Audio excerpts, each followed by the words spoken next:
Sejarah kehidupan Nabi Muhammad SAW merupakan hal yang sangat penting diketahui setiap muslim. Darinya, seseorang akan mendapatkan gambaran utuh tentang kehidupan seorang muslim yang ideal dalam semua sisi dan fase kehidupannya. Hal tersebut tidaklah berlebihan, karena Allah Subhanahu wa Ta'ala memang telah menyiapkan kepribadian Rasulullah sebagai panutan utama kaum muslimin.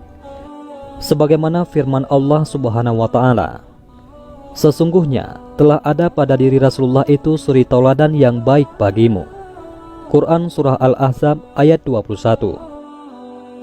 Di sisi lain, dengan mengetahui sejarah hidup Rasulullah SAW akan mengantarkan kita pada sebuah pemahaman bahwa agama Islam disebarkan dengan perjuangan yang berat, tantangan yang beraneka ragam, dan upaya-upaya manusiawi dengan mencari berbagai sebab yang ada setelah kepasrahan total kepada Sang Khalik, yakni Allah Subhanahu wa Ta'ala.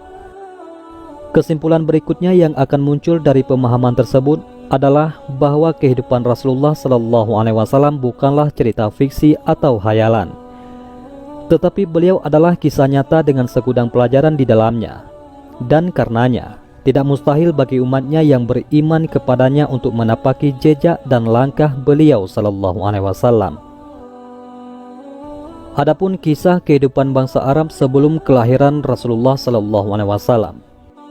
Pada sisi kehidupan beragama, pada awalnya mayoritas bangsa Arab mengikuti agama Nabi Ibrahim alaihissalam, yaitu ajaran tauhid untuk beribadah hanya kepada Allah Subhanahu wa Ta'ala.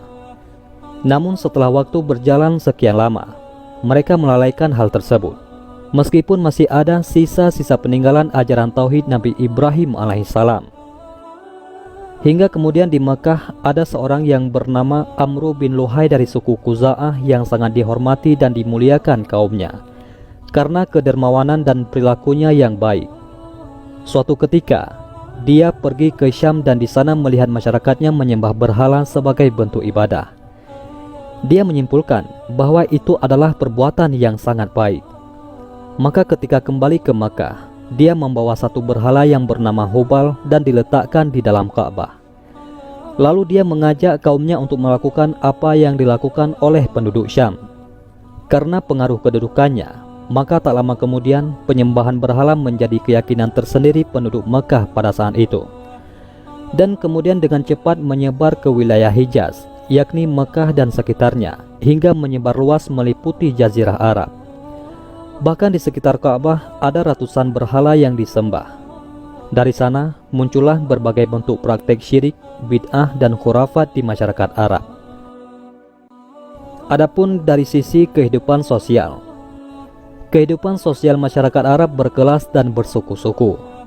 Di sana terdapat pandangan yang sangat kontras antar kaum bangsawan dengan segala kemewahan dan kehormatan yang dimiliki, dan kaum budak dengan segala kekurangan dan kehinaan yang tak terperi. Kehidupan antar suku pun penuh persaingan dan sering berakibat pertikaian karena fanatisme kesukuan yang sangat tinggi. Setiap anggota suku pasti membela orang yang satu suku dengannya, tak peduli perbuatannya benar atau salah, sehingga terkenal ucapan di antara mereka, "Bantulah saudaramu, baik dia berbuat zalim atau dizalimi." Adapun perlakuan terhadap wanita juga sangat zalim. Laki-laki dapat melakukan poligami tanpa batas, bahkan dapat menikahi dua wanita bersaudara sekaligus, kemudian dapat mencerai mereka tanpa batas. Sementara itu, perzinahan merupakan masalah biasa. Bahkan ada suami yang memerintahkan istrinya tidur dengan laki-laki lain semata-mata karena ingin mendapatkan keturunan mulia dari laki-laki tersebut. Na'udzubillah.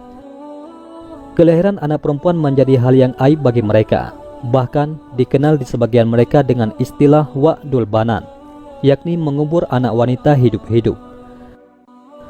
Perjudian dan minuman keras juga merupakan hal yang sangat lumrah dilakukan di tengah masyarakat, bahkan menjadi sumber kebanggaan tersendiri. Kesimpulannya, kondisi sosial sangat parah, hingga kehidupan berlangsung tanpa aturan layaknya binatang. Adapun kondisi ekonomi, masyarakat Arab adalah masyarakat pedagang. Sebagian kecil penduduk pinggir negeri hidup secara bertani dan memelihara hewan ternak. Mereka belum mengenal dunia perindustrian. Hasil-hasil produksi biasanya mereka dapatkan dari Yaman atau negeri Syam. Kemiskinan cukup mewarnai kehidupan masyarakat, meskipun ada sejumlah pedagang besar dan bangsawan. Betapapun demikian, bangsa Arab masih memiliki beberapa akhlak yang sangat terpuji, walau kadang ditampilkan dengan cara yang salah. Di antaranya adalah kedermawanan, memenuhi janji, menjaga kemuliaan jiwa dan pantang dihina, pemberani, lemah lembut, suka menolong dan sederhana.